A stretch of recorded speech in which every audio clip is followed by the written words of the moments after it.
Como cada martes, hoy vamos a explorar el lado más insólito de la realidad desde un punto de vista sorprendente e incluso misterioso. Nos fijamos en una efeméride en la que ya pasamos por encima hace algunas semanas.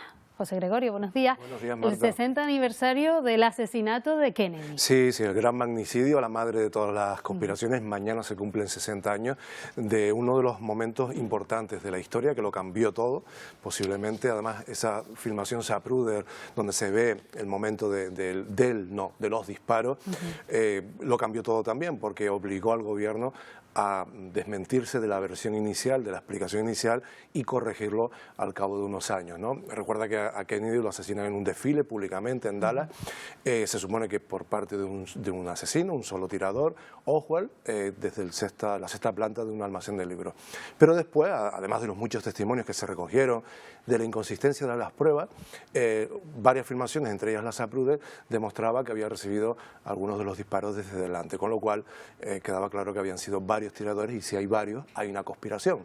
Lo que pasa es que nunca, Marta, se aclaró quién estaba detrás de esta historia, que si la propia CIA, que si el propio FBI, que si la mafia, que si el movimiento anticastrista, la industria armamentística. Es decir, parece que había muchos candidatos, ¿no?, a los que Kennedy incomodaba, y posiblemente ahí está la clave de por qué 60 años después tiene tanta potencia, y mañana, que es la efeméride, lo vamos a ver en todos sitios seguramente, con reportajes, con referencias y con algunos de estos misterios al descubierto. Además, se llegaron a establecer algunas coincidencias con otro presidente de Estados Unidos, con Lincoln. Sí, esto es muy curioso, es casi una leyenda, una de las leyendas urbanas más antiguas con las que contamos, ¿no? La conexión entre Lincoln, un presidente que también fue asesinado, y Kennedy, que además tenían cosas en común, y al año siguiente de morir Kennedy, en el 64, ya circulaban las primeras versiones de esas vidas prácticamente paralelas.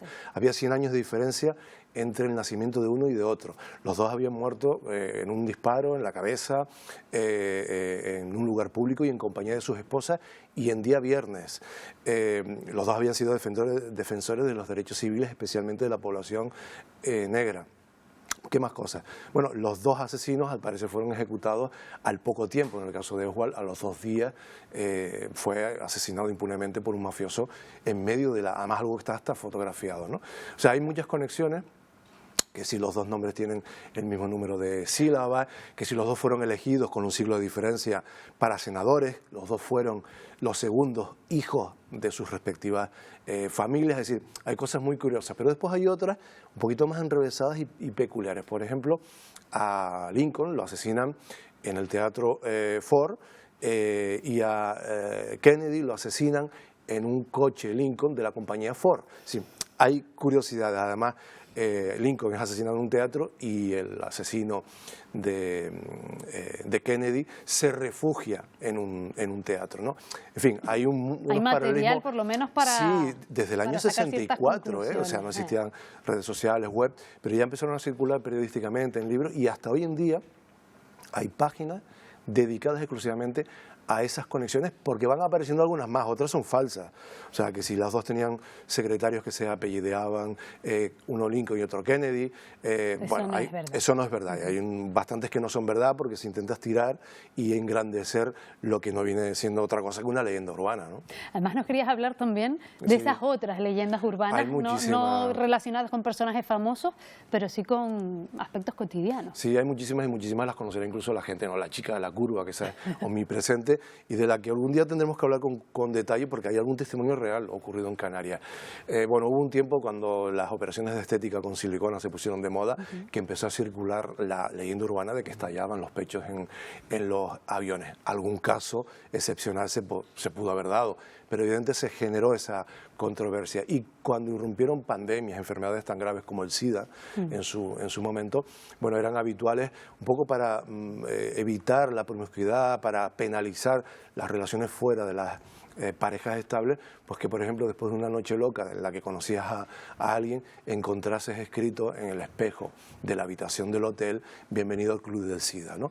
Esas leyendas urbanas relacionadas con la salud tienen mucho auge, mucha potencia, porque nos pueden afectar directamente, ¿no? Por ejemplo, pasar una noche loca y amanecer con una cicatriz porque te han extraído un riñón. O sea, o que te pinches con agujas. Es que nos hablas de leyendas que tuvieron mucha fuerza, en lugares sobre todo hace públicos, unos ¿no? años. En Canarias circularon algunas en momentos de grandes eventos, como los carnavales de Las Palmas de Gran Canaria o de Santa Cruz de Tenerife, como la leyenda del payaso, por ejemplo, donde te acorralaba una pandilla, te ofrecía una paliza o la sonrisa del payaso. Bueno, tú optabas por la sonrisa, porque parecía que era algo más agradable, y te hacían unos cortes. O los cazadores en la isla de Tenerife, recuerdo que me contaban que había aviones que fumigaban con veneno para acabar con la población de los conejos y evitar que ellos siguiesen cazando. Es decir, el mundo de las leyendas urbanas es muy rico, muy diverso. Algunas tienen elementos que conectan con la realidad y otras son, bueno, entretenimiento o fabulación. Y algunas más recientes relacionadas, por ejemplo, con el coronavirus también. Por supuesto, muchísimas. También muchas leyendas. Muchísimas. Bueno, José Gregorio, gracias una semana más por haber estado con nosotros y nos vemos de nuevo el martes. Nos vemos el martes. Gracias.